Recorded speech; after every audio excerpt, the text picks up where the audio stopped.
When I first walked in this building in 1991 for my interview, I was impressed by the fact that it didn't look like your average school hallway where the walls were bare. I saw life, I saw friendliness, I saw community, I saw a school that wanted to involve its students in the life of the school and preserve that. The idea that there were murals up that were 10 years old or 15 years old at that point showed me that the school cared about history and cared about the impact that its students made. And that made a big difference in terms of my decision to work here, because it made me think, this feels like family, and it feels like a friendly place to work, and it's not just another building with bare walls.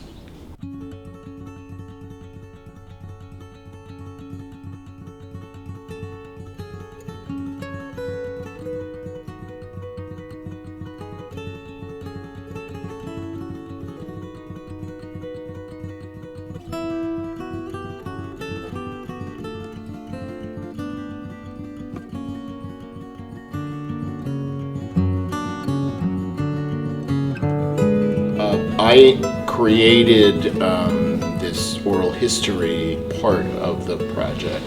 This came out of conversations that I'd had last year with Dr. Brady, and together we had both expressed an interest in doing some restoration of the murals.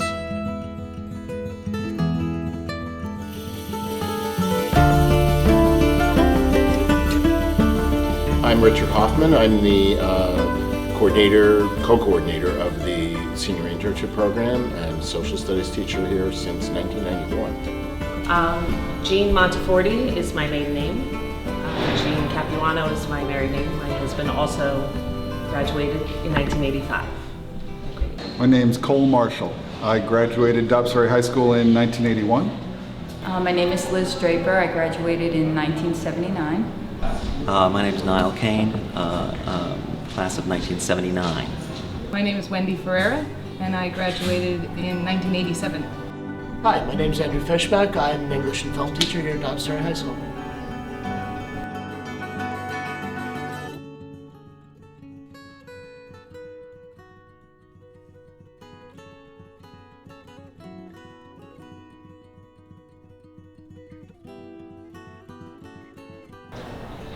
If you paint a mural, which one's yours? The one behind me, which is the flying multicolored Pegasus. I had two others that were here that one is, actually both of them have been painted over. The one behind me, I remember having a sticker of that image in my bedroom window, and I liked the colors and was inspired by that.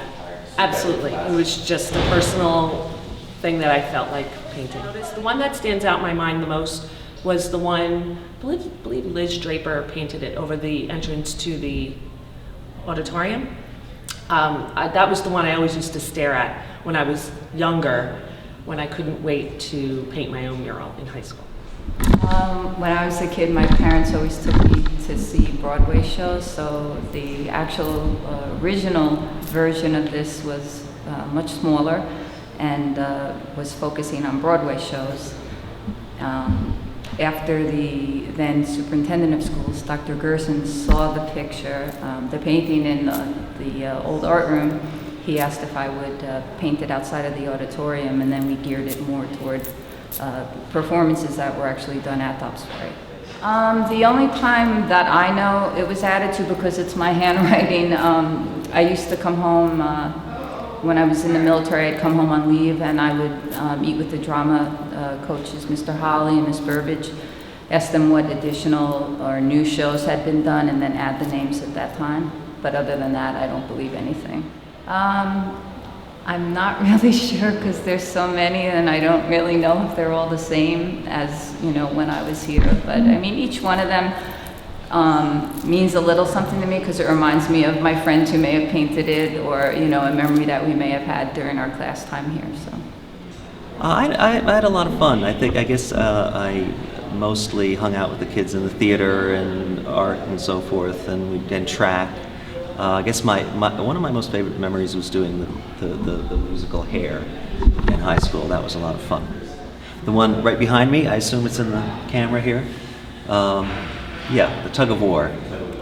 Well, when I was going to high school, I started with actually the advice of the art teacher at the time. Suggested that I look into the music and arts camp because I was interested in art. It's the Westchester Music and Arts Camp. So one summer, the kids were all out. We were all doing tug of war, and I did this very long, narrow painting, probably about this big, of the tug of war scene. And then this idea came up, and I thought it was, my art teacher who thought of it. I'm not entirely sure. I think mine is one of the first. Thought I'd do the tug of war made sense for kids here as well, so we did the tug of war painting. I painted the cities on flame with rock and roll. Why exactly? Well, Miss Keller asked me to, actually. I had a wonderful art teacher, and she encouraged me and gave me the prime locale, which was right outside of the art room. I felt honored, so I tried to do my best. She asked me to do a mural on this wall, and she wanted a cityscape. So, because I was drawing a lot of cityscapes in her class at the time, and so I elaborated on the cityscape a little bit.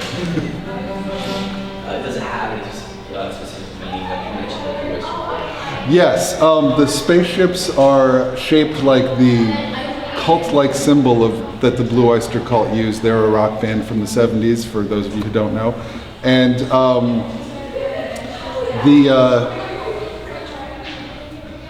the song Cities on Flame with Rock and Roll from their second or third album was kind of what inspired the painting. I painted two. I painted one that's still there. It's outside the auditorium. It's got sand and blocks and a Hawaiian shirt and a guitar and a parrot. And then I painted one in the front entrance that was Opus the penguin. Opus the penguin. That one's gone though. I don't remember where I got the idea, or I think we had to do something multimedia with texture in something for class, and that's when I decided to use the sand, and I thought that would be pretty cool on a mural because you don't see anything that's three-dimensional on the walls.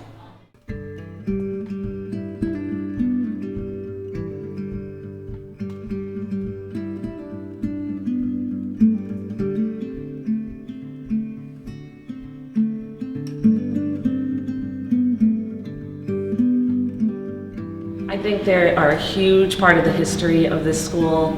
I think for every single person who painted a mural, it was something they looked forward to. Being that the middle school and the high school are connected, you see them from when you're really young. And for someone like me who's really interested in art and found that as a passion, I think it's something that we all really looked forward to. And every mural, I think, tells a story of whether it is for personal reasons or for some significance to the school, like the football ones that were done by my friend down the hall here. So.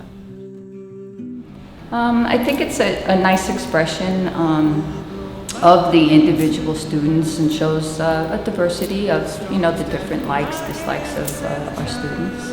Do you think it shows a certain trust that the high school is willing to let students paint their I would say certainly, because sometimes you may not know what you're going to get, so there's definitely a trust level there. Well, I assume it's nice for all of you guys to see, make note of the dates and say 79. That was so long ago. I can't believe that guy's so old. So I assume that's nice. Although I have to say I was surprised to discover that. They weren't painted over, because I think it's a nice opportunity for all you guys to do some murals on the wall too. I don't think they're that sacred really in my mind. I just think it's history and tradition and what was. I don't know if people still do murals. I think it helped all of us feel like we were contributing something, giving something back. Also made us feel more at home, like bring a piece of ourselves to the school. based on what you're telling me, I understand that they're going to have to get painted over sooner or later, but I would hope that it maybe became a tradition that new students paint new murals that are here for a long time and have a legacy. It's ringing you to hell, said the child as he stood. Oh, oh, oh.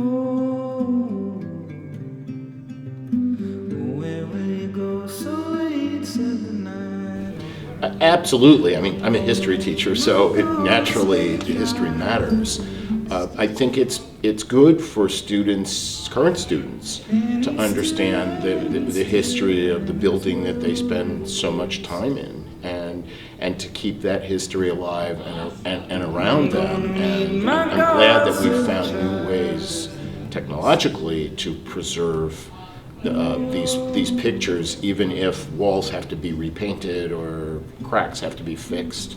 Whatever, we still have ways of keeping that going, and I'm excited about some of the possibilities. I'm excited about what you guys are doing and what you found already, just in terms of people being interested in telling their stories.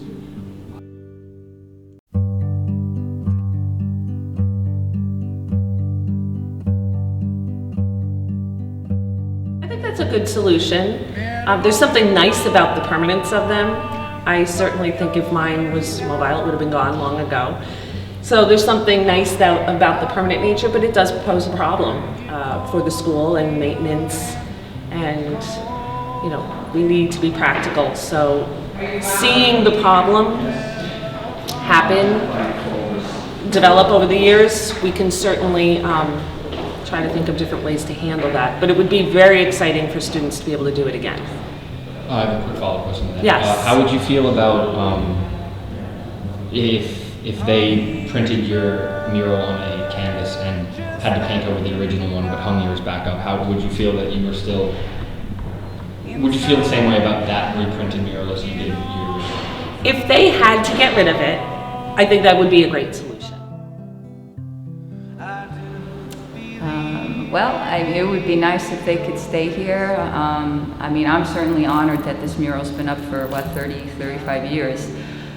I'd also, on the other hand, I think it would be nice if students like yourself had an opportunity to, put a mural up as well. So would I like to see mine painted over? Probably not, but I also wouldn't want to, take away that same opportunity to a current student. I'd be honored just the fact that there would be some memory and some record of the murals that were here. That's certainly a great idea. Having them saved digitally would be great, maybe if you had something on your website, but anything like that to preserve it, that's great. Well, I think that sounds great, but I think it's also important that it's not an administrative project, that it could be a student project, and you guys could decide how best to document it, how best to catalog it, and so forth. That could be interesting. I think that's an interesting idea. Recreating them full size sounds wonderful. They've already been photographed. I think that's great. Some sort of interactive media like you were describing that could involve people's phones. Maybe smaller versions of the mural with the, what do you call those strange little square black and white things? Those URL codes? That's exactly what they were. Whatever they're called. Saying. That could send you to some internet content to tell you more about the murals. Maybe even you can download JPEGs of them if you want. Something like that would be great.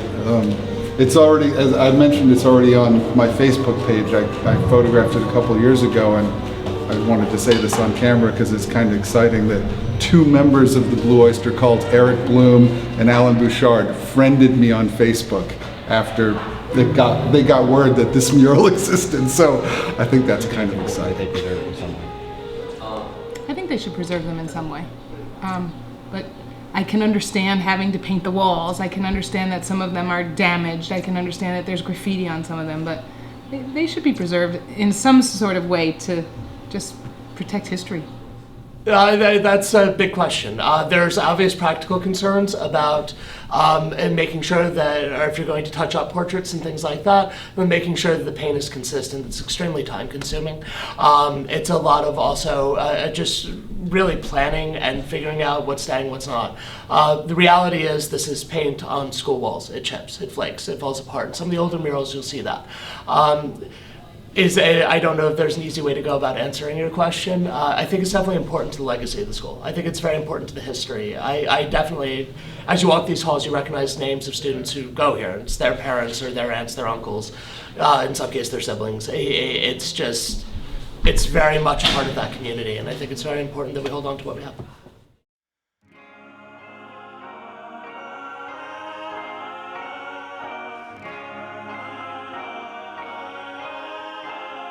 I like a lot of the murals. It's definitely something that drew me to the school initially. I remember coming here for an interview very distinctly and walking around and just being sort of, I guess more than anything, charmed by the idea that the students had that much of a voice, that they had that much of a presence in the school, that they were given a very visible legacy on the walls. And so all the murals kind of have that quality to them, that they very much capture a time, they capture a mentality, they capture an outlook, and definitely sort of this pulse on the culture, on what's important at that time. There's a really wonderful Cold War mural on the second floor, which is just a composition of flags that we end up with, and sort of this peace symbol in the middle that just, it sums up the Cold War very nicely, and almost much better than I think a textbook can. It's much more sort of humanistic, that this is the center of somebody's ideas they're leaving high school.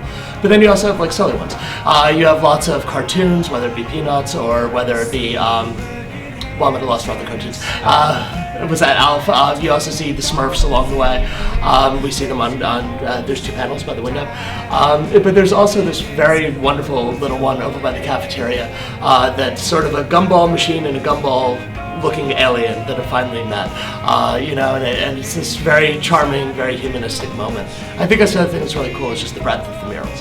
How many different ideas they capture, how many different outlooks. It's not as though they're themed, they're very personal. But at the same time, there's a great sense of community to them. There's a great sense of communal value of summing up that class, that era, that time, what that was like.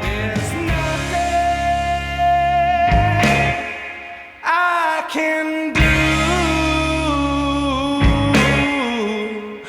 There's nothing